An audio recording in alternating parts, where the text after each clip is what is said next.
I know that people are still trickling in, but in honor of those who got here and we start at 7, I wanted to get us started. A few introductory remarks. My name is Pete Nixon. I'm the scholarship chair at the high school, and it's my pleasure to welcome you to Financial Aid Night 2019. You should have in your possession at least 2 items. If you've got extra items, that's bonus, but the main one that we want to focus on is this green booklet. In it, you will find in the first pages the PowerPoint that you're going to be seeing this evening. So there's notation space if you wish throughout the first several, well, I'd say probably the first 15 or 20 pages. Right behind that, there's a second item, and that would be the FAQs, frequently asked questions that arise that our speaker has assembled for us, which we're very grateful for. And then behind that is a small series of curated articles from recent periodicals about college saving and cost structures and things having to do with financial aid. So it's custom, it's not special, except for the wonderful PowerPoint, which is very special. But I want to also say, you may also have picked up a 2-sided colored sheet from the Oak Park River Forest Foundation, one side of which speaks to enrichment grants, the other side which speaks to the senior college. They're available only to OPRF seniors. The other, I guess, scholarship, yeah. But it's not only. There's another entity, the High School Foundation, which Melanie Weiss will be speaking briefly about in a moment. This evening's program will run as follows. After my very brief remarks, Melanie Weiss from the Oak Park River Forest High School Scholarship Foundation, as distinct from the Community Foundation downtown, will be speaking about some of those scholarship opportunities. Then, of course, we are very, very grateful and fortunate to have, all the way driving in this wonderful weather of ours, avoiding accidents and all the rest, from Notre Dame, Mary Nucciarone, the Director of Financial Aid. So we're extremely grateful. You feel free to clap. She's wonderful. We'll find out in a moment. And then once she's done with her presentation, which will run about an hour, there'll be about a half hour of group Q&A. So at that point, after the initial presentation, which she will be speaking at, we'll ask people to feel free to get up and leave as they see fit, and we'll ask people to recongregate in the front, but it'll be exclusively a group Q&A that I'll help moderate, simply so that everybody can get the benefit of all the questions that are asked. So first, may I introduce to you Melanie Weiss from the Oak Park and River Forest High School Scholarship Foundation. Melanie?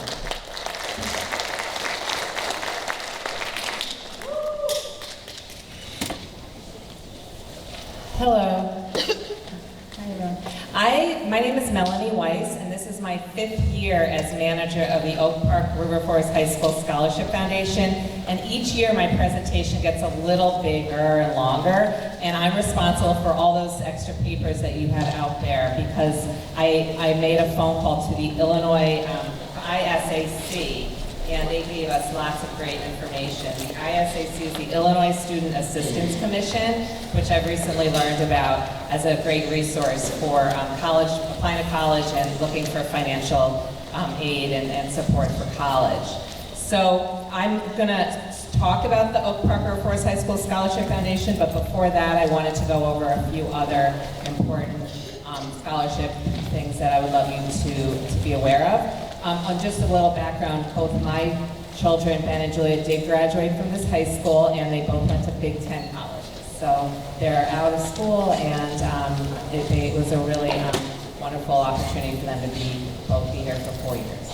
So the first thing I want to talk about is Triton, so that everyone knows that, and there is a Triton rep that is here I believe every week, but Triton does have a college scholars program, and I would encourage you to look into that if that's something that would be of interest, because it's basically if a student has a 3.5 cumulative GPA or a certain score on a standardized test, it's a free opportunity for them to go to Triton. And they also have a lot of scholarships and a lot of other opportunities to make Triton very affordable or free. So that's one thing I want to make sure people are aware of. One of my daughter's friends did do the Scholars Program at Triton for 2 years, Presley Cohn, and now she's finishing up at St. Louis University in Madrid, Spain, where she got a $30,000 scholarship.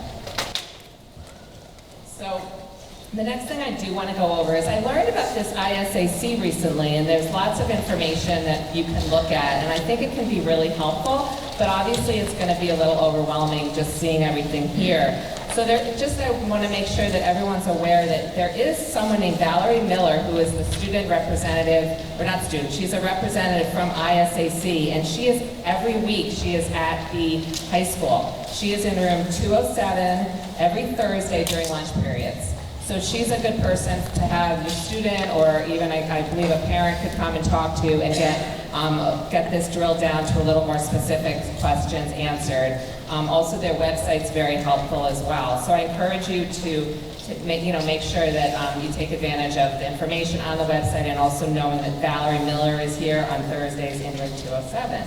And what they do, the ISAC, is they support Illinois students with financial aid and college information. For instance, I don't know if people are aware that there is more money now, more merit money, not just financial need money, but more merit money for students who are interested in attending college in Illinois. It's a program that was funded, and the funding has been increased and I believe renewed, and it's called Aim High. It's a special program to encourage the students to stay and attend college in Illinois. And there's also a monetary assistance program, MAP money, that is another way for people to look at if they plan to attend school in Illinois. It's a good way to look at some extra monetary assistance. So make sure you look at those different things. And I know that the ISAC can also give more information on both of those. So that's the background there. And now I'm going to focus on the things that we do here directly at the high school. So the high school is what's very unique what we do here, and we gave out 63 scholarships in 2019 to graduating seniors. We gave out $84,000 to those 63 seniors, but if you look at the value of the money, because some of those students got money for 4 years or 2 years, it was $115,000. And what we do is focus on graduating seniors, but I do want to make people understand that there's also the Alumni Association, which has its own giving or award program, I believe they call it. It's not a scholarship, it's an award, and that's for summer enrichment grants. So they'll do summer enrichment grants for students who are freshmen, sophomores, and juniors and want to do summer programming. And then our focus is, the Scholarship Foundation is completely focused on students that are going to graduate and go on to college. And I don't know, I don't have slides, but I have this picture, I can't see it. But we had a wonderful reception May 1st with many of our students who did receive scholarships. So what we do is we have a special program, and it's called a common application that we put up on the website.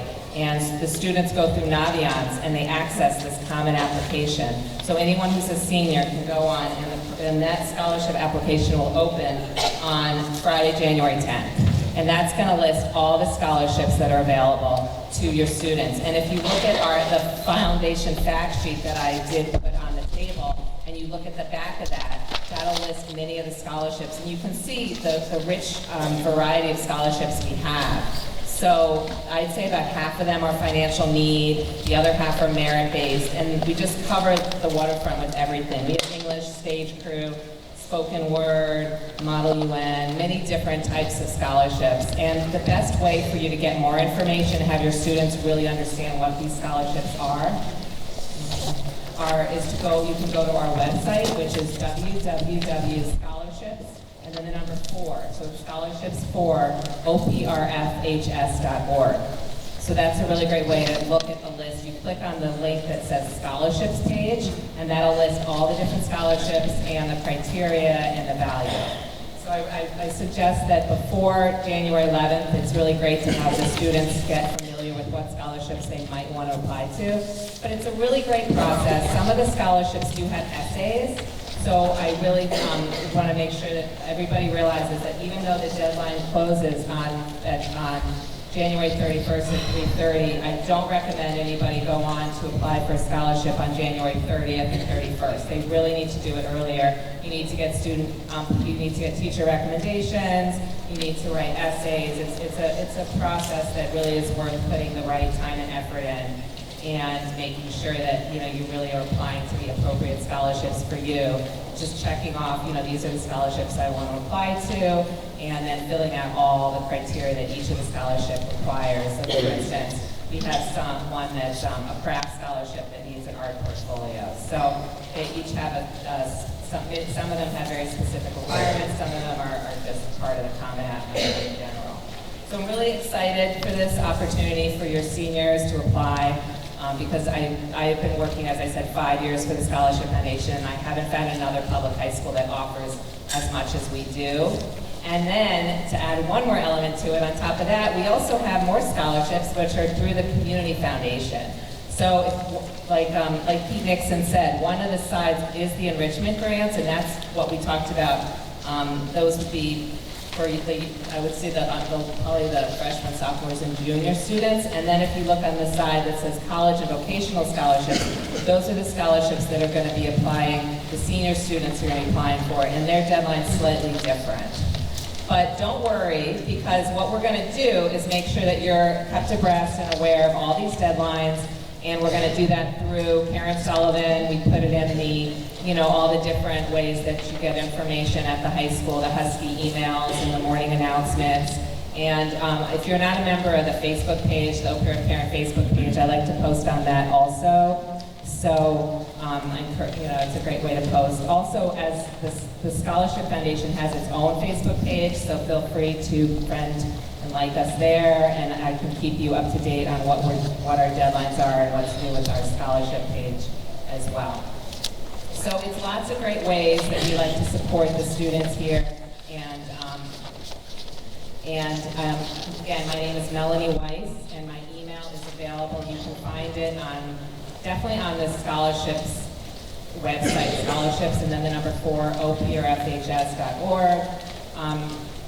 I think you can find me on the high school page. I haven't checked lately. But anyway, you can definitely find me somehow, somewhere. Just reach out. And if you have any questions, I'm really happy to answer them. And it's just so wonderful being able to support your students as they're on this wonderful journey heading toward college and trying to make all these exciting decisions. So good luck to you all.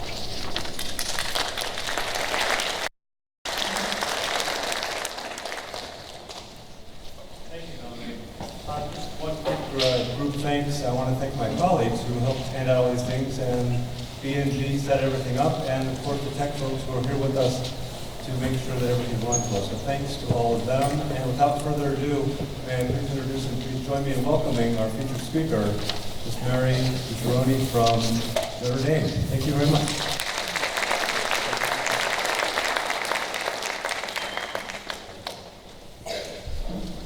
Good evening. I'm going to try it again. Good evening. Good evening. Thank you. It's great to see all of you here tonight.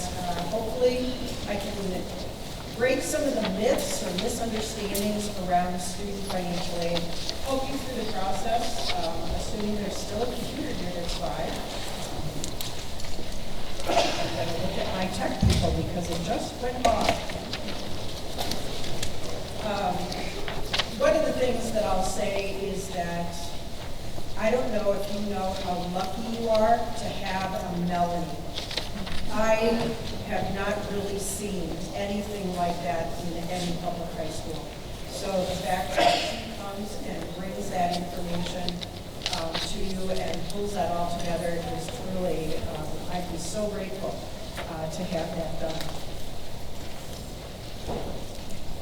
I have my computer in my bag if we need it. That computer died. Okay.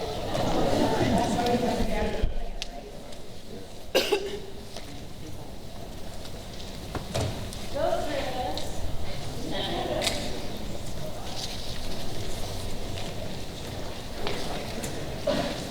That's why you have a backup plan.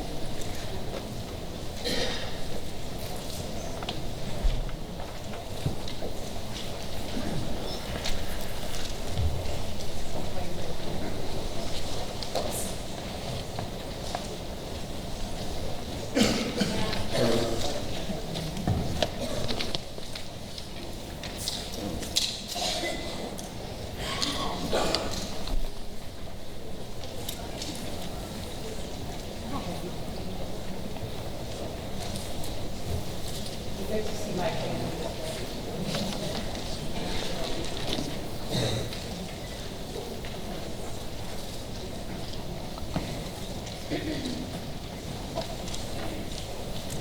That's my oldest daughter.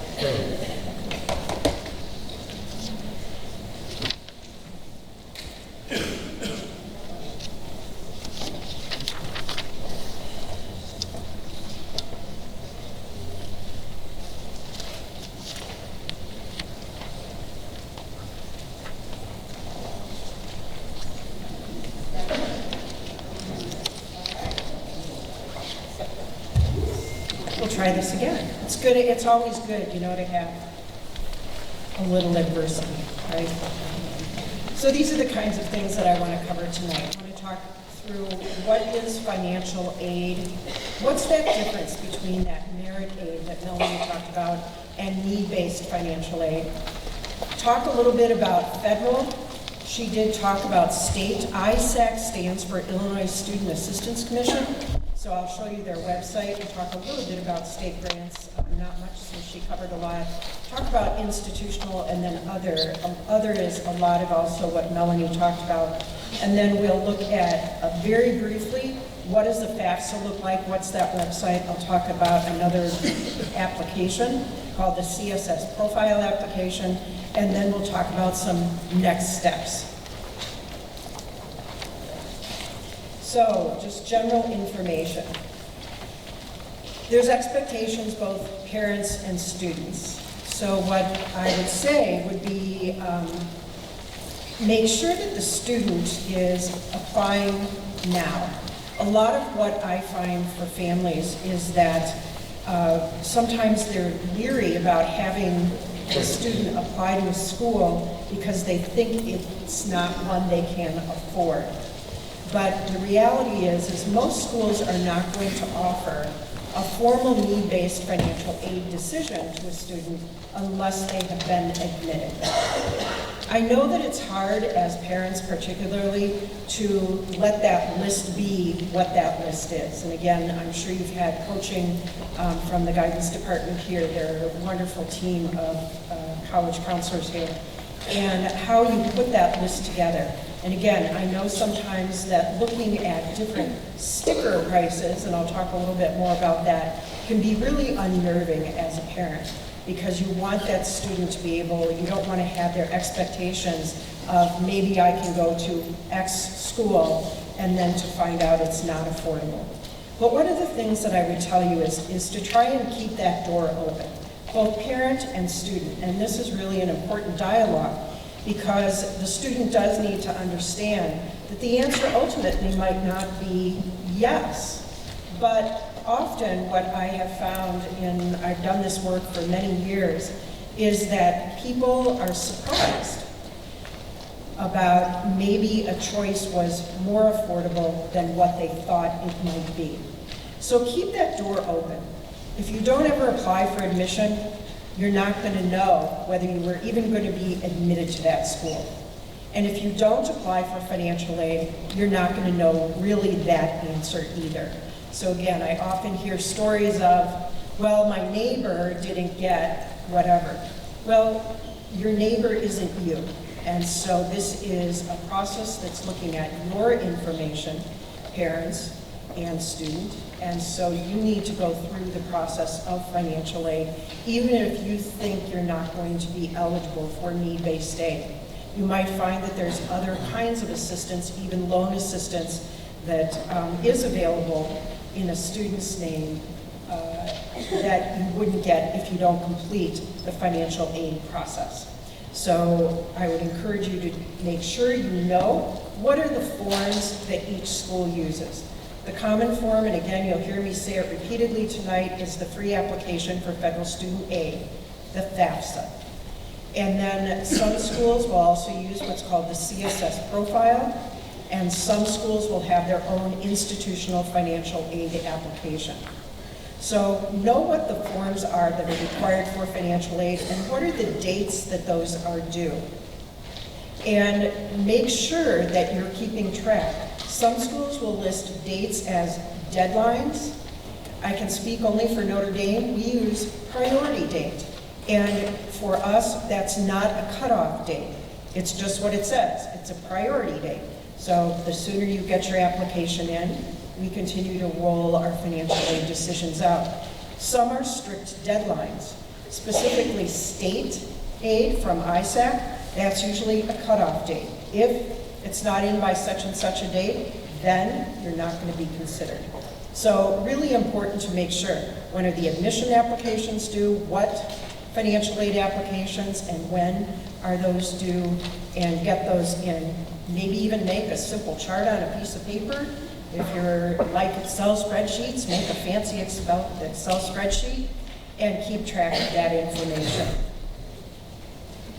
Just to remind you, this presentation is in that green booklet that Mr. Nixon held up at the beginning. So if you want to take notes on there, feel free to do that.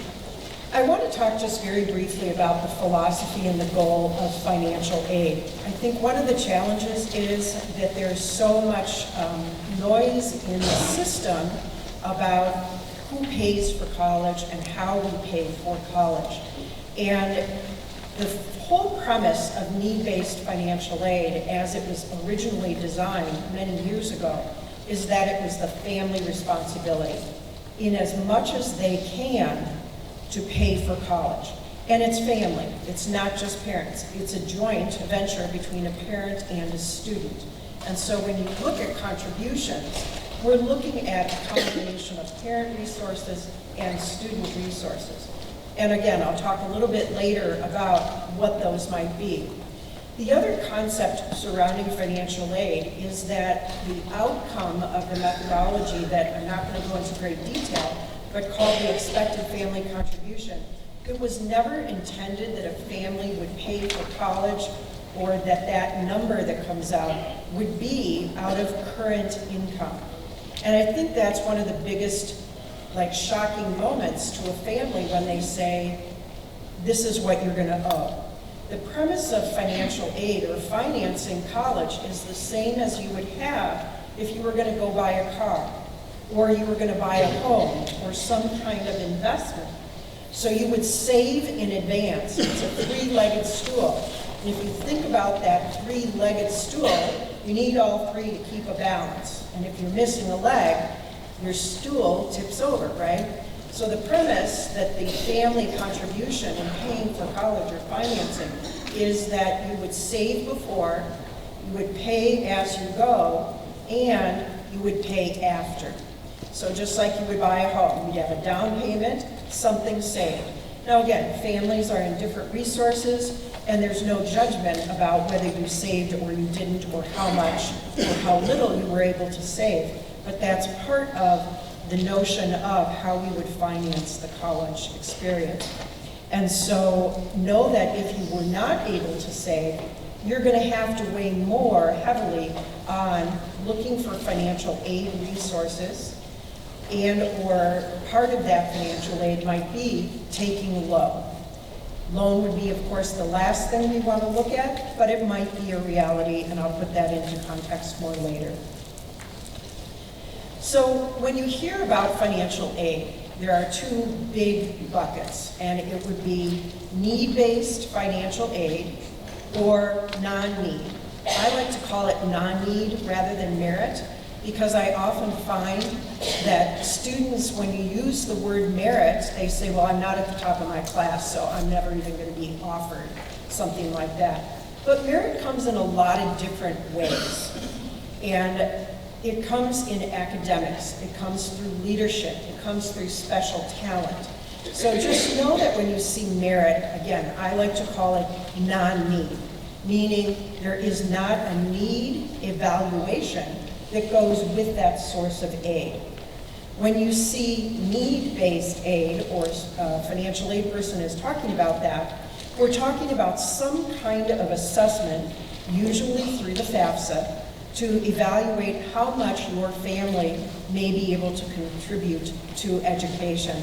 And again, I'll show you a very simplistic formula, and if that comes out to be a positive number, your family has need at a particular school. The financial aid office starts with what we call a cost of attendance. Sometimes you might hear it as a budget, right? I think the most we hear a lot about in public conversation is tuition. And tuition certainly is part of it. There are also mandatory fees. And again, I think if you're only focused on tuition, some schools are actually charging a lot of different kinds of fees. So make sure that you know tuition, fees, room and meals, and then you need to plan for the indirect costs, those things that you're not going to get a direct bill from the school, like books, transportation, personal expenses. So let me just break in a couple of things there. Room and meals. If the student's living on campus, I think that's self-explanatory. It's charge for the room and the meal plan. But know that in the financial aid process, if the student chooses to live at home, or if the student chooses to live in an apartment off campus, the financial aid office is still going to put some amount within their cost of attendance to account for the costs of living off campus or at home. So there will be an assumption, some kind of assumption, and you might ask that as a consumer question when you start to visit campuses. And I know we have an audience of sophomores through seniors here, so I'm going to be probably more direct to senior families, but you're at a great place if you're a sophomore family or junior family who's here. But those are questions you might ask. What is a difference if my child lives on campus versus off campus in terms of the cost of attendance or in terms of how you offer financial aid? Transportation, certainly another thing to think about. If they go out to California, what is the allowance that's considered for a family from Illinois if my student goes to California? Do you plan how many trips in the cost of attendance? At Notre Dame, we say 2. Come in the fall, go home in December, come back in January, go home in May. So again, each school does the construction of this cost of attendance based on the typical student that they have on their campus. Personal expenses is another, and that would be things like doing your laundry or going out with friends, joining a club. There's some allowance or assumption that students are going to buy clothing or different things like that while they're on campus. Maybe attend sporting events. Whatever that is, there's usually going to be a personal expense allowance. And that's usually based on a 30-week academic year. And that number is given to us by the federal government. 30 weeks is what's defined as an academic year. So look at those attendance budgets. Again, don't just look at the top, what's expected, because what we find often is students can bring down the cost of books, or maybe they have a really high personal expense budget, and you know that your student isn't going to spend that much. So look at some of those things as you look at the cost of attendance that might be published. The expected family contribution. That is the result that will come out of filing a FAFSA. I hate this phrase because it is not a bill. It's not that number. You're not going to see it ever again except after you complete the FAFSA. What the FAFSA is trying to do in putting out this expected contribution is it's trying to measure a family's financial strength by looking at income and a limited number of assets, the size of the family, and number in college. That's what that number is. So again, it could be 0. It could be 5,000. Every person's expected family contribution is going to be different. It could exceed the cost of the school that you're looking at. So again, it's a measure of family financial strength. It's not that you're going to get a bill for that exact amount. And it's also broken into 2 parts. There is an assumption, as I said earlier, the student will contribute toward their education, and part of it is a parent contribution. So in determining, I've mentioned a couple of times, the FAFSA. The FAFSA is using what's called the federal methodology, which is designed by the United States Congress, and it is what all schools are required to use to determine eligibility for all federal assistance. And I'll talk about the federal programs in a moment. The state grant program also uses the FAFSA and the federal methodology, and the majority of schools in the country also use the FAFSA and the federal methodology to determine financial need. Again, it's not your bill, and as I mentioned, it's going to be for all of those programs, so if you do your FAFSA, you've pretty much applied for the majority of aid that is out there. The other thing to know is it's completed online, and I'll show you that, and it's important. I want you to make sure that you look at the website I'm going to show you. There has been in the past, no surprise, unfortunately, FAFSA.com seems to come up in browsers. FAFSA.com, just like it would sound like, is not a free site. So if you get on a site for the free application and it's asking you to pay, you're in the wrong place, okay? So just be aware, but it happens every year, so that's why I mention it.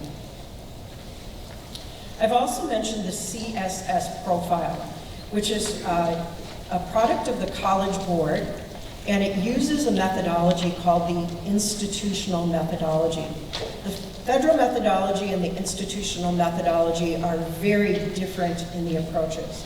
The federal methodology, I would say, is much more of a rationing tool. While it is trying to measure your family financial strength, it's not as updated in terms of consumer realities as the CSS profile and the institutional methodology. There are about 400 schools and organizations across the country who use the CSS profile. Frankly, a lot of times the contribution is lower using the CSS profile. Notre Dame is one of those schools that uses this because the data set is much more robust than what we would see on a FAFSA application. But again, about 400 schools use it. Important for you to know that it is out there. Some scholarship organizations also use it as well. So make sure in your college list you know if they use the CSS profile. It also is completed online, and there is an application fee for the application. There's also automatic fee waivers that are embedded within the application. So if the student, for example, had an SAT fee waiver, the likelihood they will get a CSS profile fee waiver is 100%. So there are other things that the application looks for, but those are embedded within the application itself. So when we define financial need, we're taking that cost of attendance that I spoke of, minus the family contribution that's calculated from either the FAFSA and or the CSS profile, and the difference is what is called financial need. One of the reasons I said don't eliminate a school based on cost is because of the calculation of financial need. So what I'm trying to do is just give you two examples here of what it might look like and why it's very difficult at the end to compare apples to oranges, because you're talking about different cost schools in many instances. So the one labeled public university, I made up a cost of attendance of $25,000. I made up a family contribution of $5,000, and the difference, the family would need $20,000 for the student to attend that school. That would be the difference between their resources as assessed through the FAFSA and that published cost. The other example is a fictitious private school that I gave a $65,000 contribution to, or cost of attendance, pardon me, and then the $5,000, the same contribution, I'm pretending this is the same family, and they would need $60,000 to go to school at that place. That would be the difference between their resources and that school. How they're put together in terms of how would a school meet the need or not is also going to vary. And I think that's where some of the confusion is for families, because they feel like they're getting all these different answers. Well, price differs, so it starts there. And then how financial aid decisions are put together also changes from school to school. Another piece that I think is important to understand is, does a school meet financial need? And again, I've worked in this field for a really long time, so to me it was kind of obvious what this meant. But I was holding a financial aid seminar for a group of high school students, and at the end, a young man came up to me and he said, "Miss Mary, what happens if the school doesn't meet my need? Where does it go?" Where does it go? It. He was talking about the unmet need. And I said, well, it adds to your family contribution. And he said, but you already told me my family couldn't afford anything. How could they add it to my family contribution? We can't pay that. What an eye-opening experience for me to help families truly understand, again, that that's another piece of the puzzle and the landscape that is out there. So schools are as differently resourced as you are as families. So not all schools can meet full demonstrated need for all students. And so this is, in my opinion, one of those things that you really need to, again, understand. And as you're looking at schools, ask that question. Do you meet full need? If the answer is a no, how much need do you meet? And what kind of ways do you put that together? So again, these are good. I think there's a lot in consumer questions that it's great to have an opportunity to think about and educate yourself about the kinds of questions that you should be asking when you're making campus visits or talking to the admissions staff when they come to visit the schools. So again, how a school puts together the way they meet need is going to vary along with the cost, and the contributions should stay relatively the same because we're using the federal methodology or the institutional or a combination of both. Wow, that changed before I hit the button. Here are some tools for you to use if you want to get into the details of what might my family contribution be. So I gave you two here, calculating your family contribution using the federal, that's the one that says U.S. Department of Education, Net Price Calculator Center. You can use that. The one next to it, those of you who might be freshmen, sophomores, or juniors, you might want to do the FAFSA forecaster. You're going to do the same inputs that you would use completing a FAFSA, but it will give you your family contribution, but that's it. When you see net price calculator, it's actually a calculator that is going to use your personal information and give you a family contribution, and also share with you, based upon the school's policies, what might my financial aid look like at this school. The federal law requires that all colleges and universities have a net price calculator on their website. So it should be easily found. And net price is kind of an odd language, right? So net price is trying to look at what is it I'm going to pay after I look at tuition minus grants. They should just call it that, right? What's my out-of-pocket expense going to be? But we have this confusing language of net price. So again, I'd encourage you, if you're thinking about different schools, think about using one of these tools. So I picked Illinois, University of Illinois, because I'm in Illinois. So I picked Illinois, that's their page, Illinois, and up above, down below where it says net price calculator, that's what their page looked like. So you can go out on their website and you can calculate what your family contribution and what your out-of-pocket expense might be there. We also have at Notre Dame our own net price calculator, but we and many other schools use the other one there that's called My Intuition. I love this calculator because it's 6 questions. It is, so it's fast, right? It's a different methodology where the net price calculator is a very granular, you're gonna put a lot of inputs.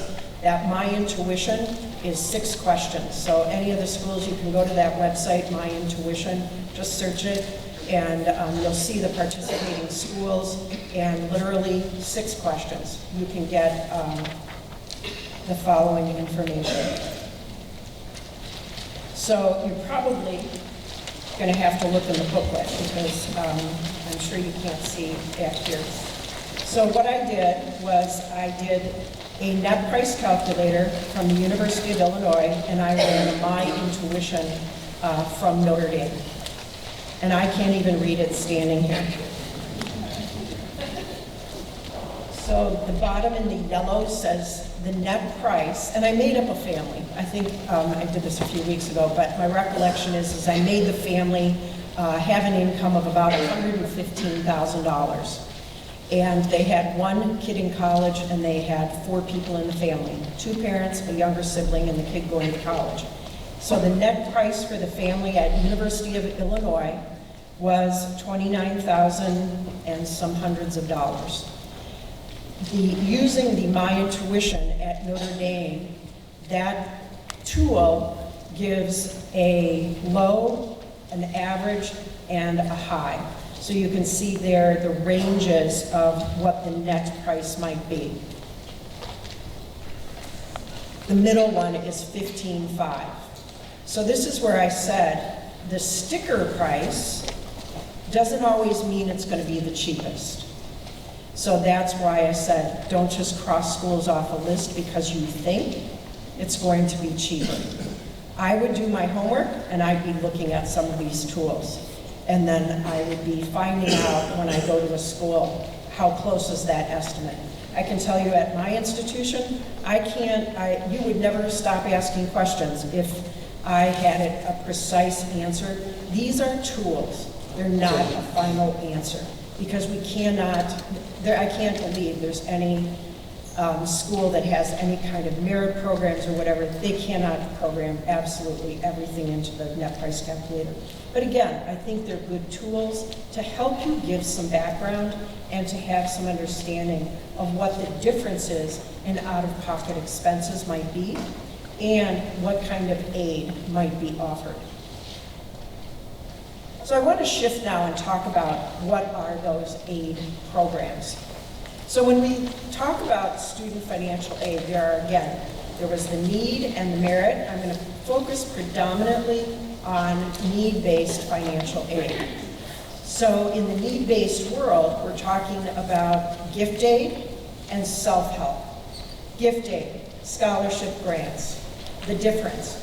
Usually when you hear the word scholarships, it connotes that there is some special quality that they're looking for. It may be have a need base to it. It may not have any need component. But again, it could be on that special talent, leadership, where do you live? We have some of those unusual scholarships for students from X place. You could move to North Dakota. We have one of those, and it's a full scholarship. So it could be a lot of different things that make up a scholarship. When you hear the word grant, 99% of the time it connotes that there is a need assessment for that money. In the self-help bucket, we're thinking about the student being the one who helps themselves through work or student loans. And then there's sources of aid.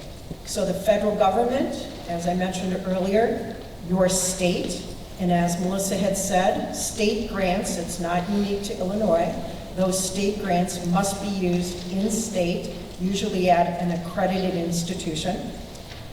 Institutions themselves, the colleges and universities. Then you're looking at private sources, like the scholarships that she talked about earlier. Employers, and then I'll also say that there are some things like veterans benefits. So parents, if you are a veteran, I'd strongly suggest that you get in touch with the VA, because there may be benefits for your child, not just for the veteran themselves, but for their child for college. The other thing might be things like ROTC programs. So again, that might be another avenue that a student might want to explore, would be ROTC. Or something like AmeriCorps. AmeriCorps is a volunteer program that students earn money that they can use for college. It can be before or during. So again, there's a variety of different other programs or employer programs that might be available to the student. In terms of federal assistance, the top, I'm going to talk mostly about the federal Pell Grant program and the supplemental grant.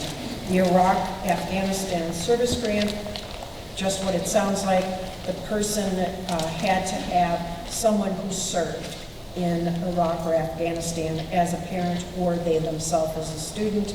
And then there is a program called TEACH. That is for students who are planning to pursue teaching. My buyer beware on that is that is a grant unless the student does not go through and teach. It then turns into a loan from the first day they took the grant. So I wouldn't, I worked at a prior institution where I worked. I refused to participate in the program because I knew how many kids changed their mind, right? And this is a risk. So if they're in their sophomore, junior in college, then I'd go. And I know they're in student teaching and they've liked it, then I probably would go for it if the school is offering Teach grant money. But again, just keep in mind, if the student doesn't end up working according to the contract, it turns into a loan from the first day that was dispersed, and it's like an unsubsidized.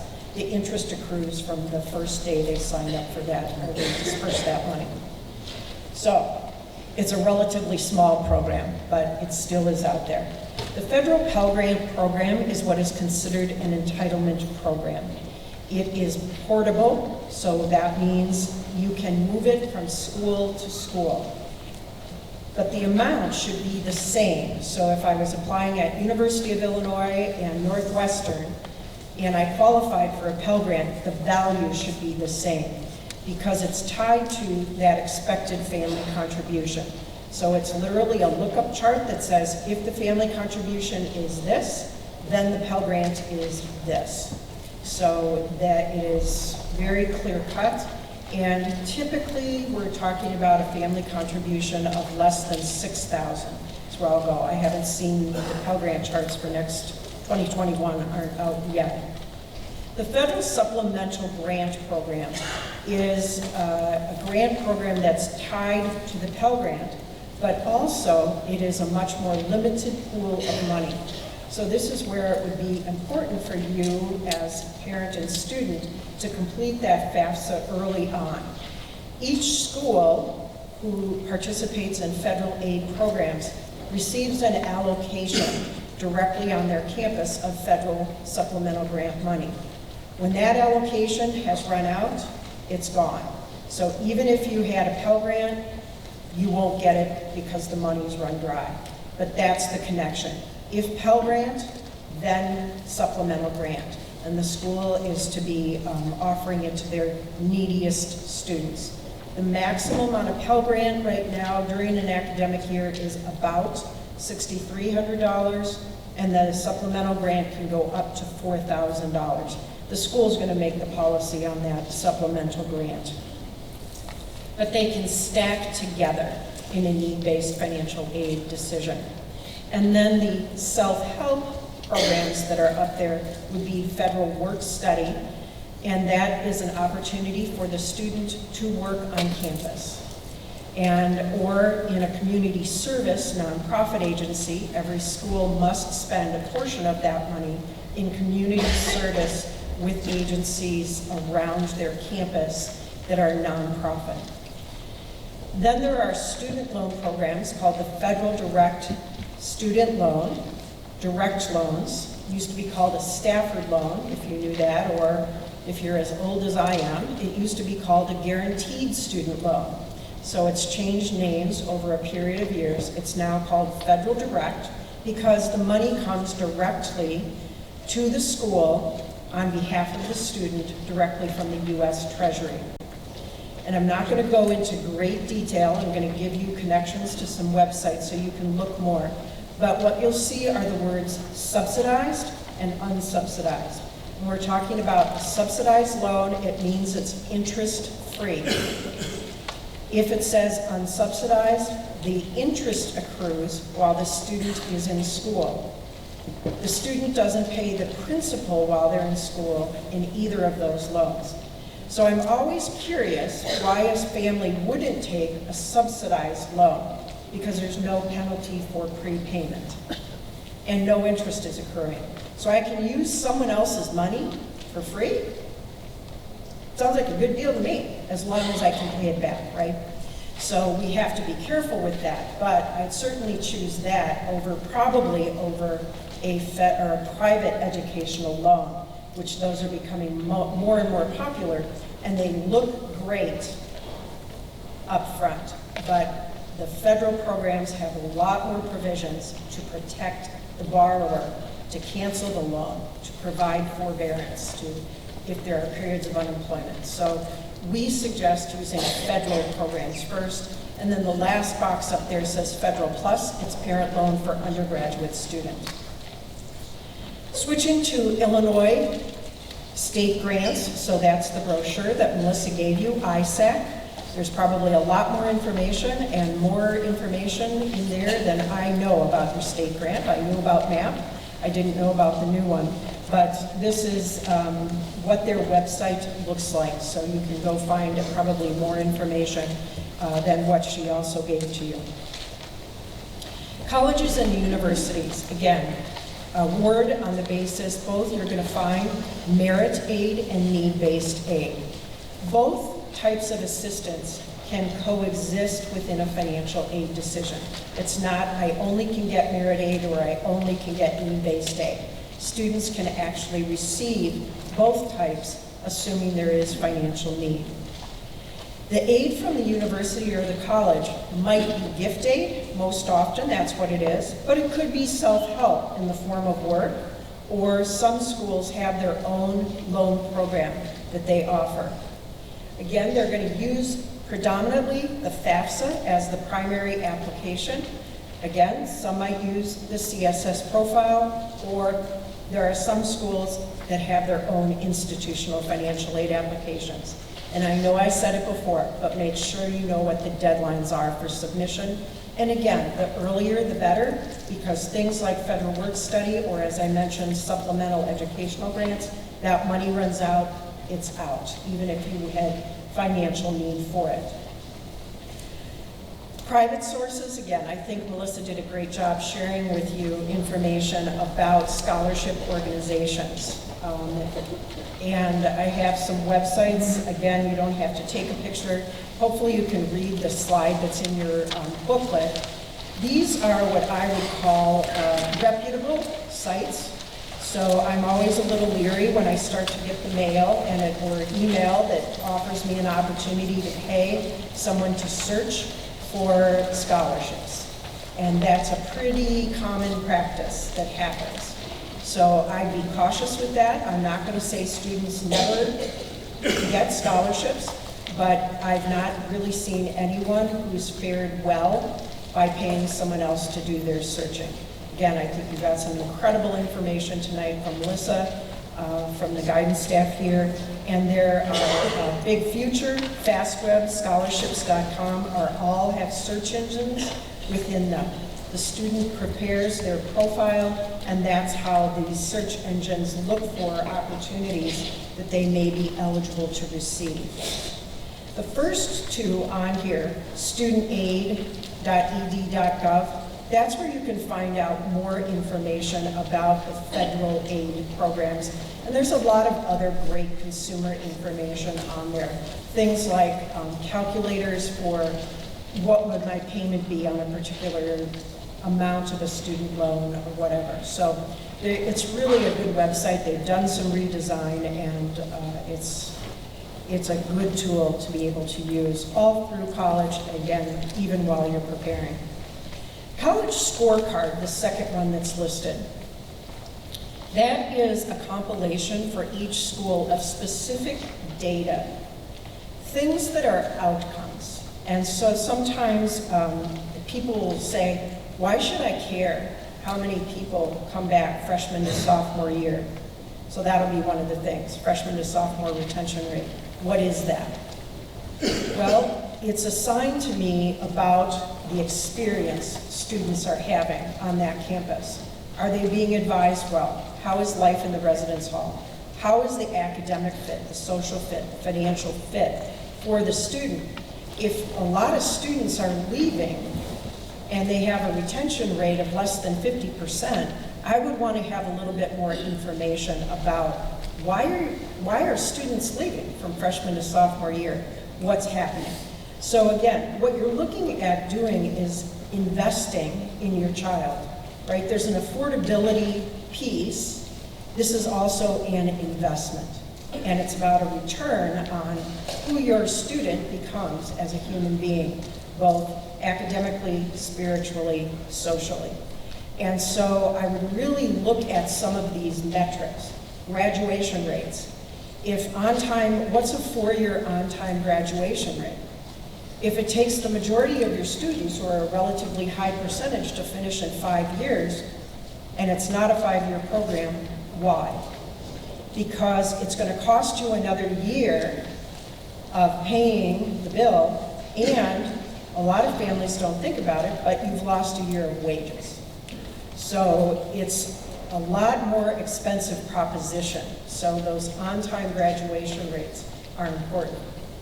What about class size, right? So some students are fine learning in big situations, big places like this, right? That might be your science lab or your calculus lab. What's it look like in terms of your math tutorial? Is it 30 to 1? Is it 50 to 1? Is it 15 to 1, right? You need to know who you are as a student and how you're going to thrive, particularly at a collegiate level in some of these courses that are more difficult. So I give you that scorecard information so that you can start to familiarize yourself with some of these metrics that I really encourage you to look at as you're looking at schools. So bottom line isn't always the best price for a lot of different reasons. And again, some of these metrics are really important in terms of thinking about the investment in the child that you're making. While this has a Notre Dame logo, it really is intended as a community service. It's about saving for college, and we just simply have put together a site called savingforcollege.nd.edu. It's not about saving for Notre Dame, it's about saving for any college, and we've compiled information about state savings plans and prepaid tuition plans so that families are more familiar with how these plans work. And again, you can look at little amounts of savings and how can I grow that savings with the means that I have. And there is an example in the booklet, it comes after the presentation that I put together for you, that talks about, because I am frequently asked, I'm going to be penalized if I save, so I just don't think I should. Well, I'm giving you an example in the booklet to show you that savings, I'd rather save and earn interest than not have savings and pay interest. And again, there's an illustration in the book for you. So the applications, again, I've talked a lot about the FAFSA. We're on October 2, right? Yes, thank you for shaking your head. I changed time zones, you know. My watch is telling me it's time for bed. So if you're seeing me turn off, like do that, I'm not checking my time, I'm just turning off the buzzing that's on my arm. So the applications opened yesterday, October 1. So you can actually go online and complete the FAFSA. If you are excited to do that, you can go out there and do that right away and get that application going. Keep in mind, this is using, so a number of years ago now, the federal government switched the FAFSA to what we called at that time prior income. So you're, as seniors, going to be completing an application for 2020, 2021, using 2018 income information. So you'll have actual tax information. Hopefully you're not a fiscal filer or on an extension or just haven't filed. So you should have tax information. And it will use assets as of the time of application. So if you did it today, it would be what's in my checking account, what's in my investments, if I have investments, and that's what you report. And the same thing goes for the student. It also uses a household size, but the household size is who's going to be in your household during the academic year 2021. And of those people who are going to be in college at least half time in a degree-seeking program. And parents, you don't count. So even if you can count in the household, but you don't count as a number in college for the student application. While I think about it, keep in mind, this isn't a family application. So if you have 2 children going to school next year, you get to do 2 FAFSA applications. One for student A, one for student B, because these are for the student. Parent information obviously is going to be reported on both, but 2 applications. And this is an annual process because families change. Income changes, assets change, the people in the house change, the number in college change. So you'll do a FAFSA each year. The CSS profile also opened.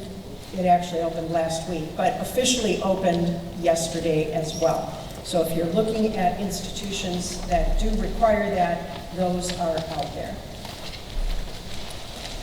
A little bit about financial aid notifications. You might hear them called award letters or packages.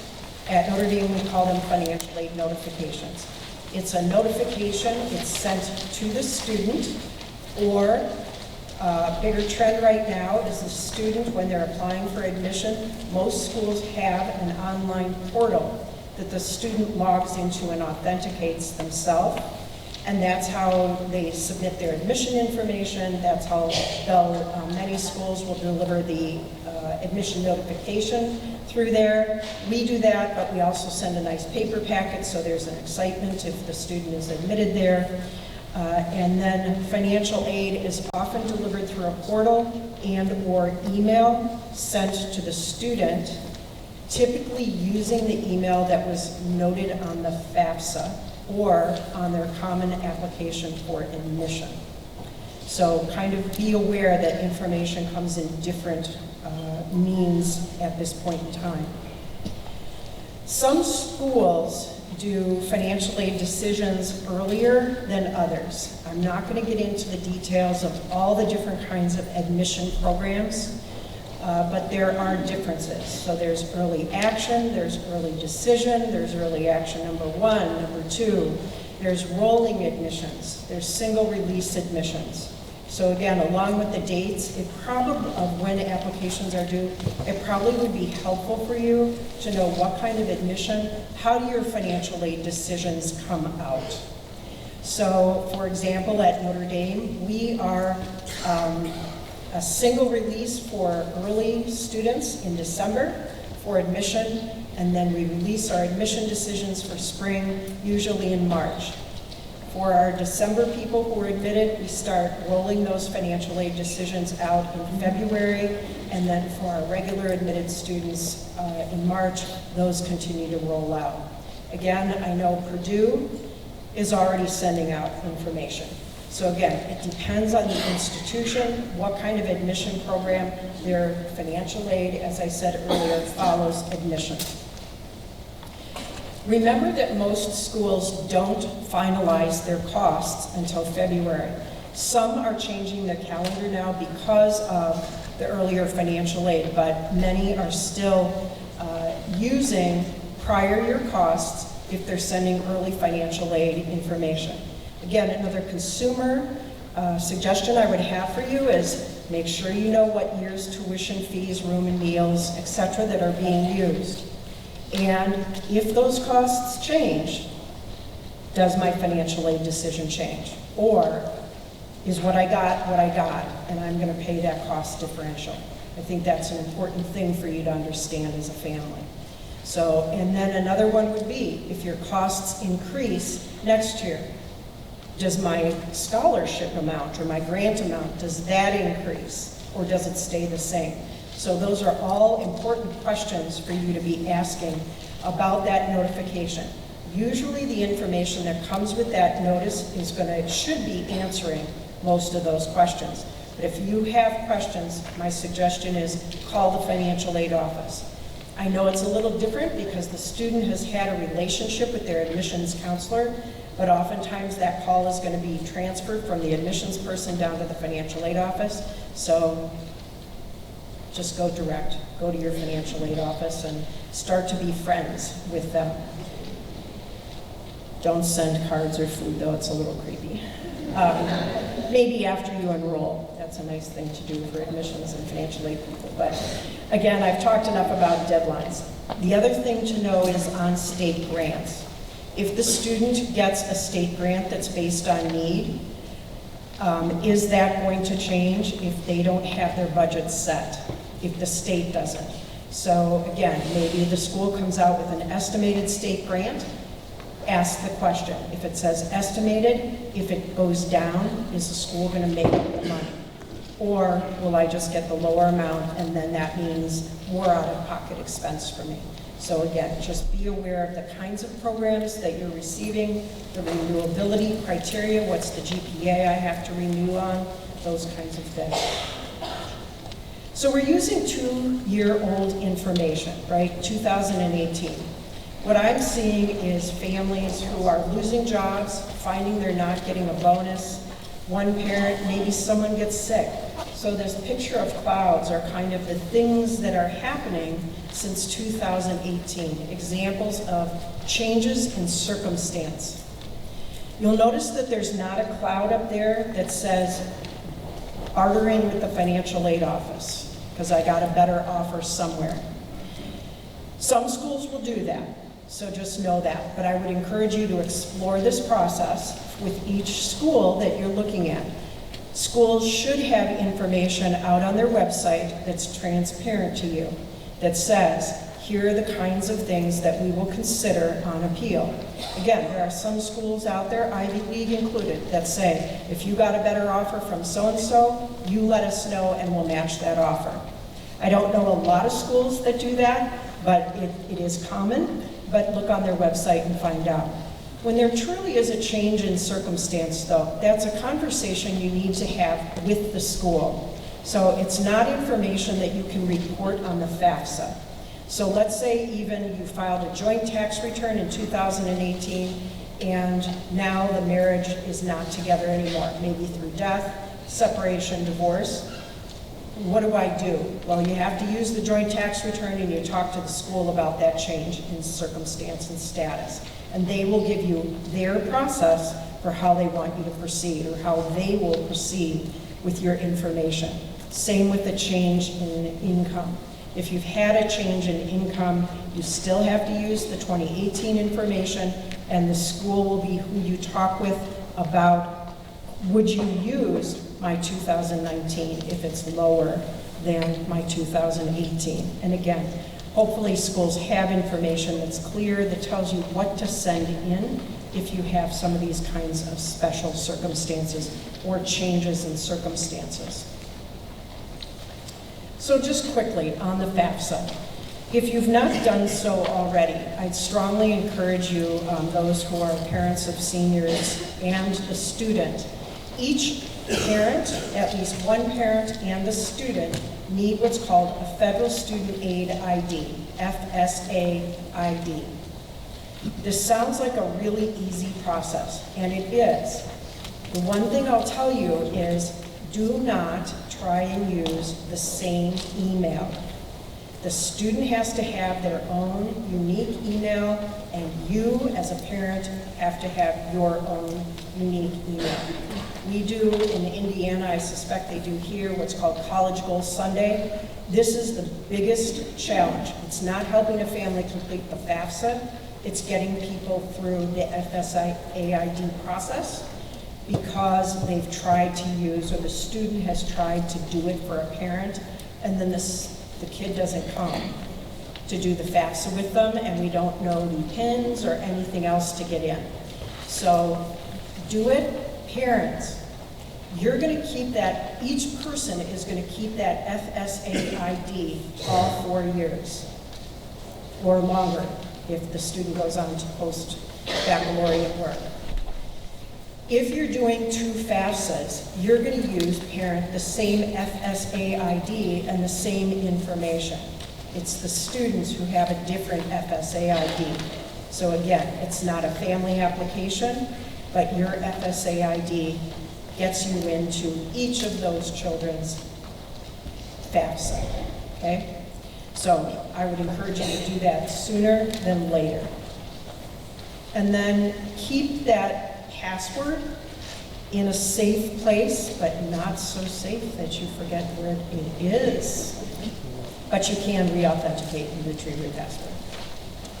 So the FAFSA is available. I know Pete Nixon said to me, Mary, it looks like that FAFSA is showing up in a lot of different media forms. And he is right. So FAFSA on the web, F-O-T-W, that's what that means, FAFSA on the web. Probably the most common way families are completing the FAFSA, using your PC or whatever, your laptop, completing it. There is a mobile app, and I'll show you what each of these look like. You can download a paper PDF. I didn't even know you could still submit it. I would not recommend you doing that. It takes much longer. With a FAFSA on the web, the electronic, it has edits within it, so if you've done something wrong, left something blank, it's checking the data that you're putting in there for missing information. The paper PDF, it's probably, I would even venture a guess how long it takes. And then FAA access to CPS Online, that's not anything you need to worry about. FAFSA on the web, this is what it should look like when you go in there. So remember before I said .com, you don't want .com. You want FAFSA on the web, .ed.gov. And this is what should come up. What you'll notice is there's 2 kind of brighter blue buttons. It's because one of those buttons says 1920, and one of the buttons says 2021. Seniors, you need to do the 2021. We're already getting records from our students who plan to apply for 2021, but they did the wrong FAFSA. So now they have to go back and redo it because we can't pay any federal aid on the wrong year FAFSA. So make sure you are selecting the 2021 FAFSA when you go in there. This is what the mobile app looks like. I probably wouldn't do it myself. I've done it with students, and they're much more adept at using a mobile phone than I am. I'm kind of a hunt and peck person on a mobile app, but students seem to do just fine in navigating it, so that is an option for you. It's the same application, it's just a different delivery tool. A little bit on dependency status, not a lot. Majority of high school seniors are going to be considered, which means that parent information is going to be required. There are questions right on the FAFSA that the student goes through. If they answer no to every one of those, it means they're dependent and parent information is required. And if they truly can answer yes to any of those independent questions, then they're independent. If they don't really fit any of those questions, then that's a conversation with the school, probably one of the counselors here first, and then they can probably get you in touch with a financial aid person, usually at the school the student is thinking about. So again, on the FAFSA, we're looking at taxable income information, which includes things like wages, investment income, business income, rental income, and then we use deductions, and we're looking at the adjusted gross income. That's the figure that is on the FAFSA. Untaxed income, probably one of the biggest missed steps on the FAFSA, is people don't think that they have untaxed income. Contributions to a 401k or a 403b or a KEHO or a subplan, those annual contributions into a retirement plan are considered untaxed income and must be reported. If they're on W-2 is what you look at, and if you have a code in box 12 with a D or an E or a G, those are all retirement plans, and you need to report that as untaxed income. So again, what happens if you miss adding that information, untaxed income makes proportionally the family contribution rise. So sometimes we'll see a family who's very surprised they've missed untaxed income of say $10,000, $12,000. They thought they were Pell Grant eligible, and all of a sudden something comes out and they realize they're not.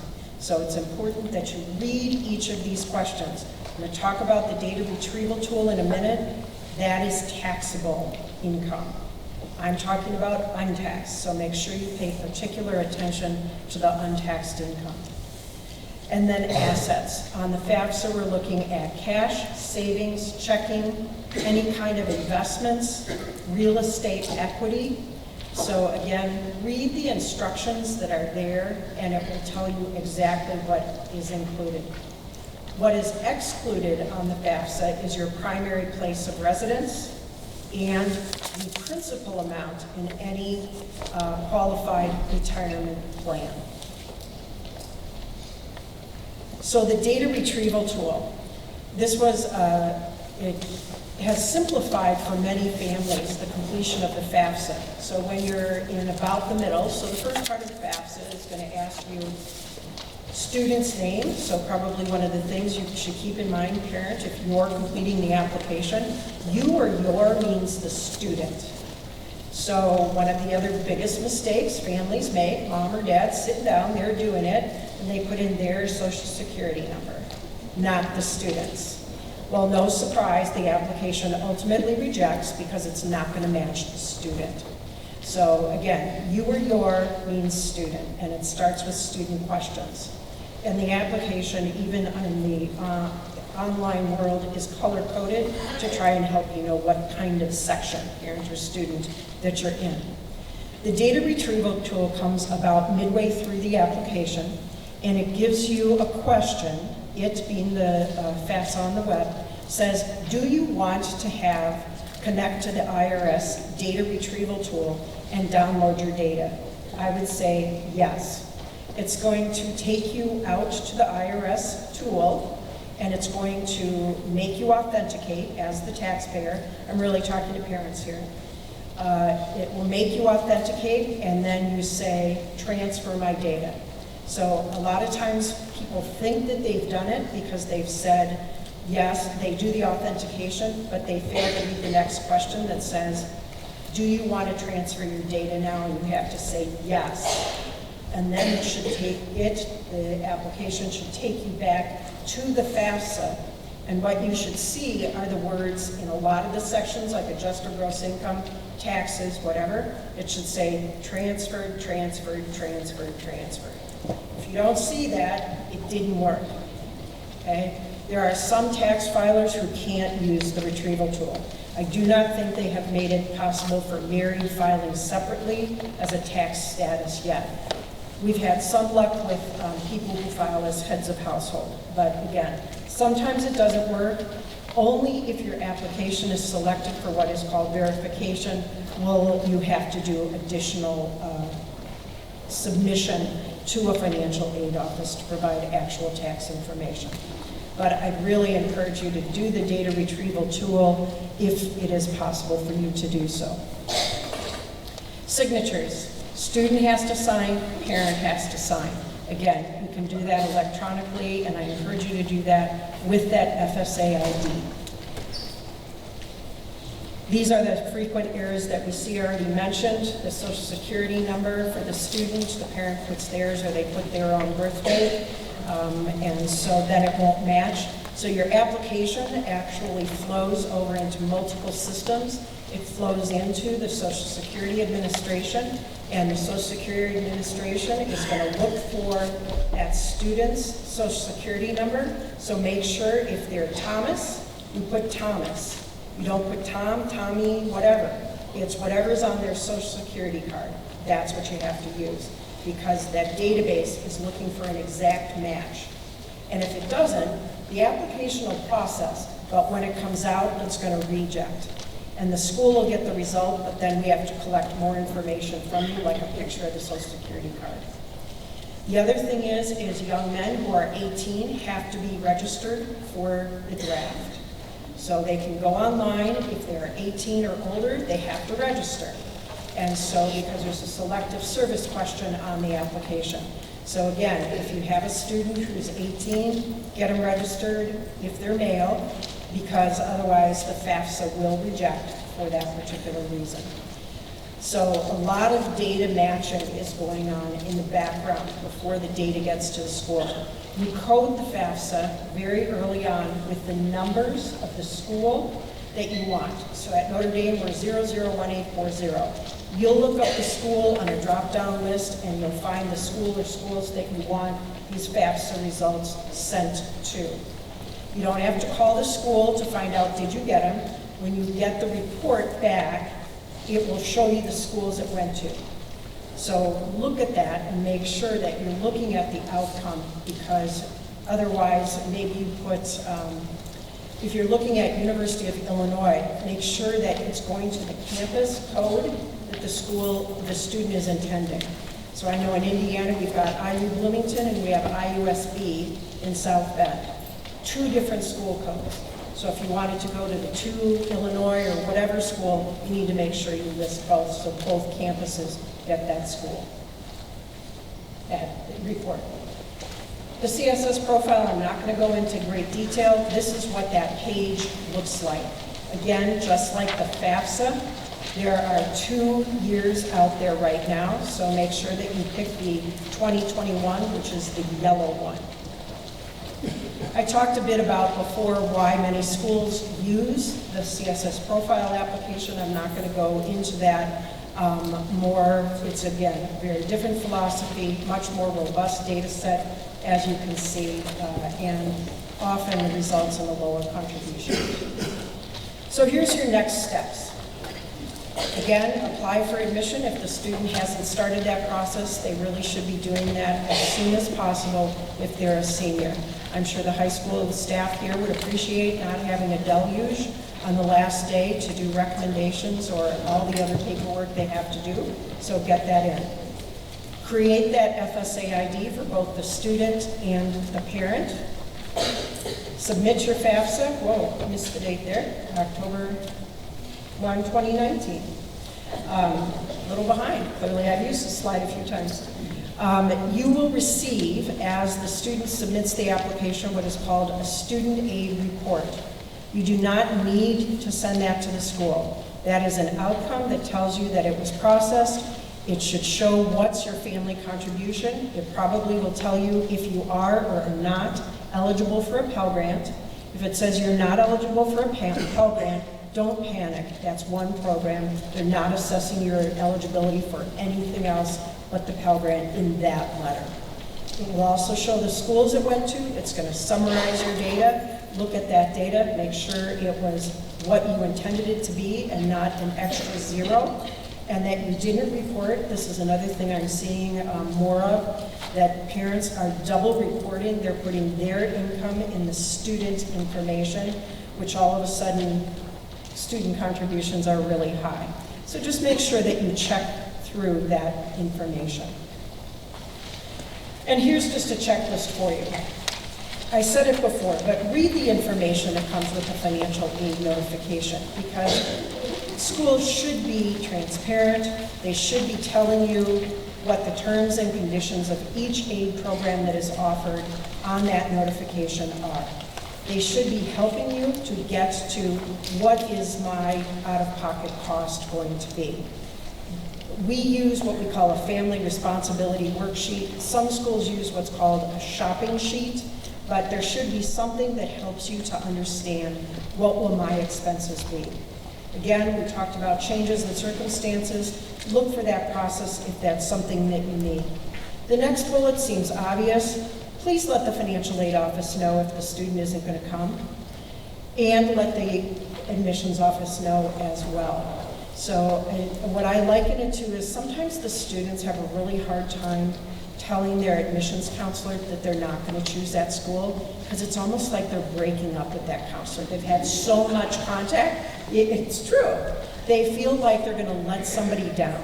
And we are, of course, disappointed if a student isn't going to come, but really what we're looking for is that student to make the best choice for themselves and to select the school that's going to be that academic fit, it's going to fit them socially, spiritually, and that it's a good financial fit. So just let the school know if they're not coming. And again, most schools require a deposit on admission, so watch for that as well if the student is going to commit to a school. Most schools we still are honoring. I don't think they rescinded that, am I right, Pete? So there were a lot of changes in the admissions world over the weekend that most of us don't even understand what it means in the world. What we still know is there is called a May 1 National Candidate Reply Date. And the National Association of College Admission Counselors and schools adhere to that May 1 date. And that means a student has the right to have their deposit returned if they choose not to attend that institution. So they can deposit at multiple places if they wish, but they would have to cancel before May 1 to get that deposit back. There are some programs called early decision, typically, that's what you're going to hear, that are binding, meaning if you pay that, whatever the deposit amount is, $200, $400, $500, $1,000, whatever that is, that if you were in a binding program, you promised on your admission application, if you were admitted, you were going to withdraw your applications from other schools. So just be aware what admission program you're looking at, what are the terms and the conditions in terms of the refundability of any deposit that you might put down. That deposit is a place to hold in the class, and it is typically treated as your first payment on your fall bill. Know that you do have to report any private scholarships that are received. By federal law, the aid office must incorporate those into the financial aid decision.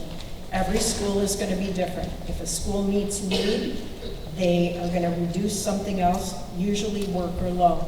If the school did not meet need, they're going to reduce that added amount that went on your contribution. They're going to reduce your unmet need. But that's another important question for you to ask when you're visiting schools. If my student receives outside scholarship, how is that going to be treated? Usually you'll find that on the website as well. So those are my comments for this evening. Again, I really encourage you to do your homework. You've got a great start and a great team of people here at the high school to guide you, and good luck to all of you.